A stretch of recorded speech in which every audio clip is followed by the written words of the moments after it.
Welcome to channel CNPC-IT. Today we have topic about life to be better. We can conceive of no spectacle better calculated to lead the mind to serious reflections than that of an aged person, who has misspent a long life, and who, when standing near the end of life's journey, looks down the long vista of his years, only to recall opportunities unimproved.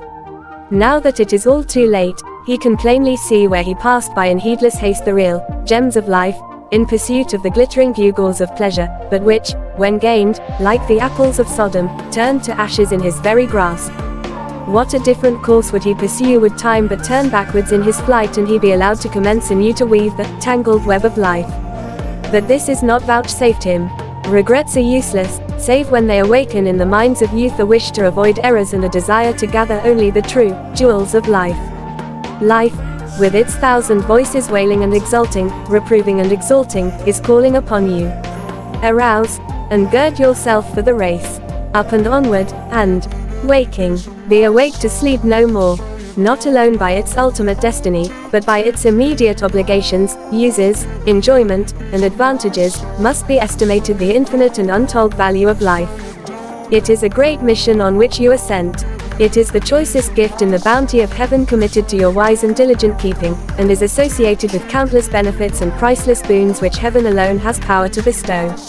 But, alas, its possibilities for woe are equal to those of weal.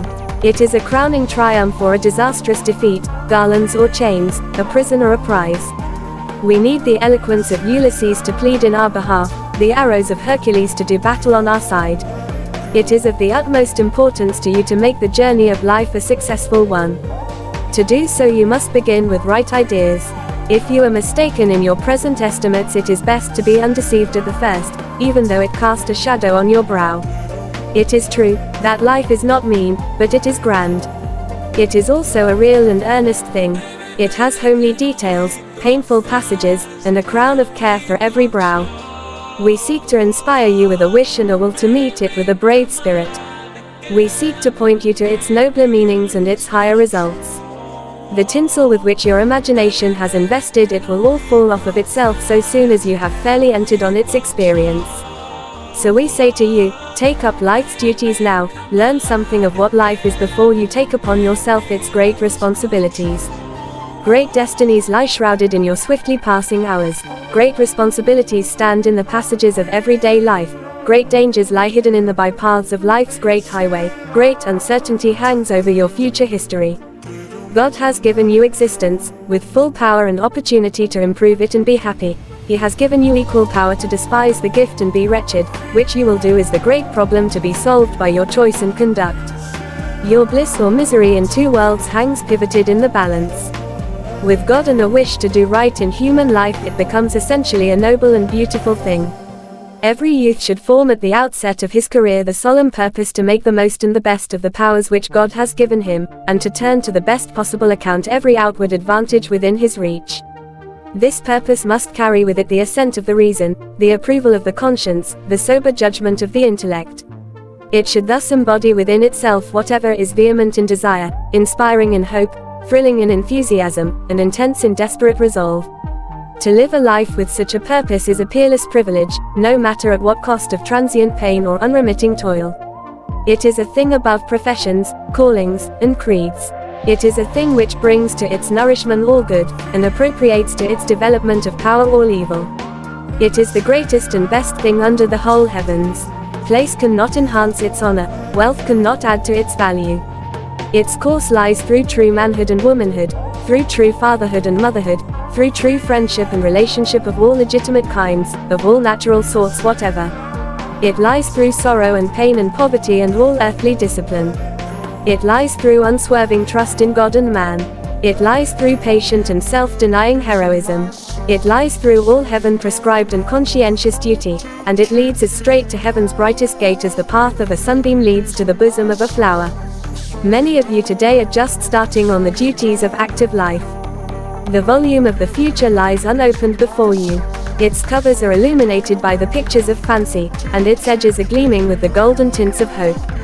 Vainly you strive to loosen its wondrous clasp. 'Tis a task which none but the hand of time can accomplish.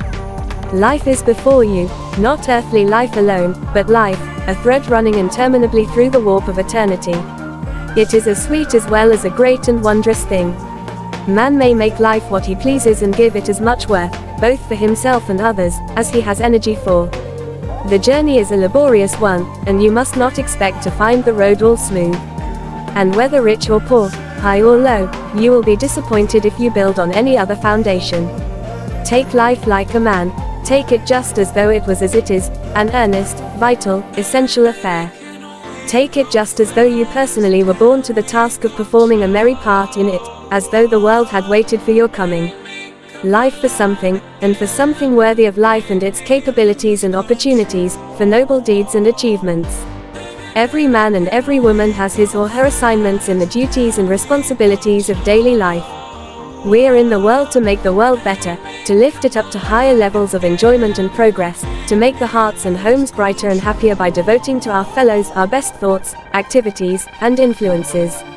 It is the motto of every true heart and the genius of every noble life that no man liveth to himself, lives chiefly for his own selfish good. It is a law of our intellectual and moral being that we promote our own real happiness in the exact proportions we contribute to the comfort and happiness of others. Nothing worthy the name of happiness is the experience of those who live only for themselves, all oblivious to the welfare of their fellows. That only is the true philosophy which recognizes and works out the principle in daily life that life was lent for noble deeds. Life embraces in its comprehensiveness a just return of failure and success as the result of individual perseverance and labor. Life for something definite and practical. Take hold of things with a will, and they will yield to you and become the ministers of your own happiness and that of others. Nothing within the realm of the possible can withstand the man or woman who is intelligently bent on success. Every person carries within the key that unlocks either door of success or failure. Which shall it be? All desire success. The problem of life is its winning. Strength, bravery, dexterity, and unfaltering nerve and resolution must be the portion and attribute of those who resolve to pursue fortune along the rugged road of life. Their path will often lie amid rocks and crags, and not on lawns and among lilies. A great action is always preceded by a great purpose. History and daily life are full of examples to show us that the measure of human achievements has always been proportional to the amount of human daring and doing. Deal with questions and facts of life as they really are.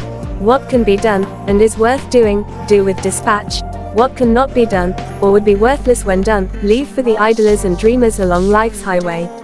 Life often presents us with a choice of evils instead of good, and if anyone would get through life honorably and peacefully, he must learn to bear as well as forbear, to hold the temper in subjection to the judgment, and to practice self-denial in small as well as great things. Human life is a watchtower. It is the clear purpose of God that everyone, the young especially, should take their stand on this tower, to look, listen, learn, wherever they go and wherever they tarry. Life is short, and yet for you it may be long enough to lose your character, your constitution, or your estate, or, on the other hand, by diligence you can accomplish much within its limits. If the sculptor's chisel can make impressions on marble in a few hours which distant eyes shall read and admire, if the man of genius can create work in life that shall speak the triumph of mind 1,000 years hence, then may true men and women, alive to the duty and obligations of existence, do infinitely more. Working on human hearts and destinies, it is their prerogative to do imperishable work, to build within life's fleeting hours monuments that shall last forever. If such grand possibilities lie within the reach of our personal actions in the world, how important that we live for something every hour of our existence, and for something that is harmonious with the dignity of our present being and the grandeur of our future destiny. A steady aim, with a strong arm, willing hands, and a resolute will, are the necessary requisites to the conflict which begins anew each day and writes upon the scroll of yesterday the actions that form one mighty column wherefrom true worth is estimated. One day's work left undone causes a break in the great chain that years of toil may not be able to repair. Yesterday was ours, but it is gone. Today is all we possess, for tomorrow we may never see. Therefore, in the golden hour of the present the seeds are planted whereby the harvest for good or evil is to be reaped. To endure with cheerfulness, hoping for little, asking for much, is, perhaps, the true plan. Decide at once upon a noble purpose, then take it up bravely, bear it off joyfully, lay it down triumphantly. Be industrious, be frugal, be honest, deal with kindness with all who come in your way, and if you do not prosper as rapidly as you would wish depend upon it, you will be happy. The web of life is drawn into the loom for us, but we weave it ourselves. We throw our own shuttle and work our own treadle. The warp is given us, but the woof we furnish, find our own materials, and color and figure it to suit ourselves. Every man is the architect of his own house, his own temple of fame. If he builds one great, glorious, and honorable, the merit and the bliss are his. If he rears a polluted, unsightly, vice-haunted den, to himself the shame and misery belongs. Life is often but a bitter struggle from first to last, with many who wear smiling faces and are ever ready with a cheerful word, when there is scarcely a shred left of the hopes and opportunities which for years promised happiness and content. But it is human still to strive and yearn and grope for some unknown good that shall send all unrest and troubles to the winds and settle down over one's life with a halo of peace and satisfaction. The rainbow of hope is always visible in the future. Life is like a winding lane, on either side bright flowers and tempting fruits, which we scarcely pause to admire or taste, so eager are we to pass to an opening in the distance, which we imagine will be more beautiful, but, alas! We find we have only hastened by these tempting scenes to arrive at a desert waste. We creep into childhood, bound into youth, sober into manhood, and totter into old age.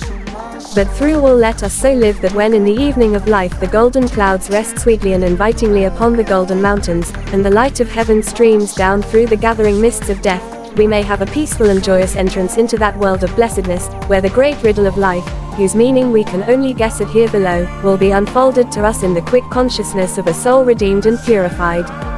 Thank you.